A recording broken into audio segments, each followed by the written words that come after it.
विश्व में कांवड़ यात्रा को सबसे बड़ी यात्रा और सबसे ज्यादा दिनों तक चलने वाली यात्राओं में गिना जाता है और कांवड़ यात्रा एक बार फिर शुरू होने से पहले विवादों में है। पश्चिमी उत्तर प्रदेश से निकलती है और एक फरमान जारी किया गया है स्टेट गवर्नमेंट द्वारा। उसमें यह है कि जितने भी होटल हैं, ठेले हैं हाईवे पे या कांवड़ मार्ग पे, उस पे अपना असली नाम लिखना होगा। हमारे साथ अतुल प्रधान है, विधायक है।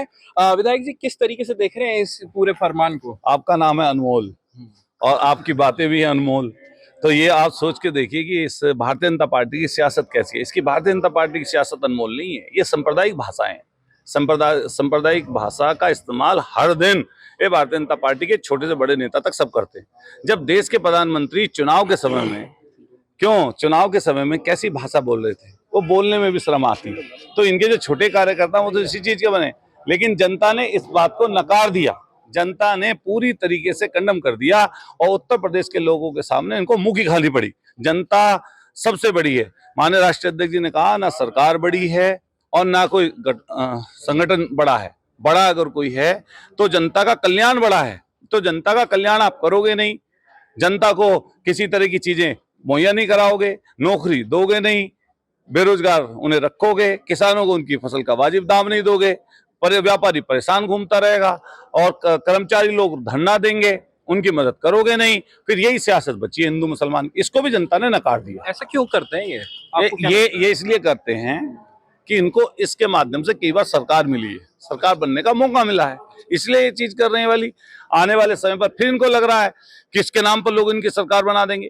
अगर भगवान राम के नाम पर वोट मांग रहे थे, भगवान राम के नाम पर, जहाँ भगवान का हमारा मंदिर बना, जो उसको प्राण प्रतिष्ठा गलत समय पे हुई, शंकराचार्य जी लोगों ने कहा, उसी जगह पर जनता ने इनको चुनाव हरा दिया। और किसके बेटे ने हराया? एक दलित समाज के बेटे ने जनरल सीट पर समाजवादी पार्टी के निशान पर उसी अयोध्या में जनता ने इनको चुनाव हरा दिया। तो आने वाले समय पर 10 उपचुनाव होने जा रहे हैं, इनको मुंह की खानी पड़ेगी और निश्चित रूप से ये लोग गर्त में जाएंगे। तो ये 10 सीटों के लिए ऐसा फरमान आपको लगता है कि ये 10 सीटें नहीं, अपनी सीट बचाने के लिए भी। ये लड़ाई दिल्ली लखनऊ की भी तो है, वो भी लड़ाई है, उसको बचाने के लिए कर रहे हैं। मुख्यमंत्री की सीट खतरे में लग रही है? अब तो आपको पता था, चैनल वाले चला रहे थे, ये हो गया, ऐसे होने वाला है। शाम को गवर्नर महोदय ने बुला लिया, दिल्ली मौर्य जी चले गए, अब प्रदेश अध्यक्ष जी चले गए, तो हमें भी ऐसे ही लगा। हमें क्या पता होना अंदर की बात मीडिया को पता थी या उन्हें पता थी। लेकिन अगर नाम बता भी देते हैं, जैसे आप भी हैं, तो अपना नाम कहीं पर बताना होगा तो अतुल प्रधान बताएंगे, मैं भी अनमोल शर्मा बता दूंगा। तो अगर नाम बताने में कह दिया है कि नाम लगा, तो एक चीज सरकार आपको दे कोई और देने के बाद में लिखवाए उसको अनमोल ने लिए ये चीज, तो कितना खराब लगता है। सरकार का काम है पब्लिक वेलफेयर का, सरकार का काम है लोगों को आगे बढ़ाने का, सरकार का काम है न्याय देने का, सरकार का काम है सांप्रदायिक सौहार्द बनाए रखने का, लोगों को जोड़ने का, ना कि तोड़ने का। ये काम तोड़ने के करती है, सांप्रदायिक सौहार्द को बिगाड़ने करती है, इसलिए हम खिलाफ। बस आखिरी सवाल करूंगा, फिर उसके बाद आप चले जाइएगा। ये क्योंकि धार्मिक यात्रा होती है और नाम लिखवाना एक तरीके से क्लियर हो जाएगा, जो भी कांवड़ी आ रहे हैं वहां से या जा रहे हैं उनको ये क्लियर हो जाएगा कि ये नॉनवेज रेस्टोरेंट है या कहीं और मतलब का नहीं है, उनके यहाँ जाना है नहीं जाना, एक तरीके से क्लियर हो जाएगा।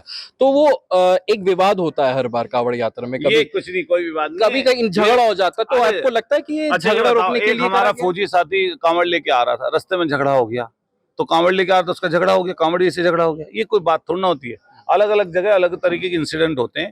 पहले से ही कांवड़ के रूट पर कोई इस तरह की दुकान पाबंदी थी, वो अब भी पाबंदी रहती है, वो तो कहीं पर भी आप जाकर देख लो। ये तो झूठी सच्ची बात है, इनको चलानी है, इसी चीज की इनकी सियासत है और जनता इनको नेगलेक्ट कर रही है, आने वाले समय पर और नेगलेक्ट करेगी। धन्यवाद। आपके लोकसभा क्षेत्र के ही नेता थे जिन्होंने ये बात उठाई थी, कपिल देव ने। तो हमारे लोकसभा क्षेत्र के क्यों होते वो विधानसभा उनको भी कपिल देव अग्रवाल को भी उड़ता तीर लेने की है, तो ले लेते तीर।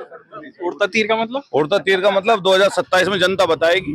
ठीक है, बहुत बहुत शुक्रिया बात करने के लिए। ये थे अतुल प्रधान, जिनका ये कहना है कि सरकार जो है अपनी सत्ता बचानी चाहती है और जो उपचुनाव 10 सीटों पे होने वाले हैं उसको लेते हुए ये फरमान जारी किया गया है। अनमोल शर्मा, TV9 उत्तर प्रदेश, मेरठ।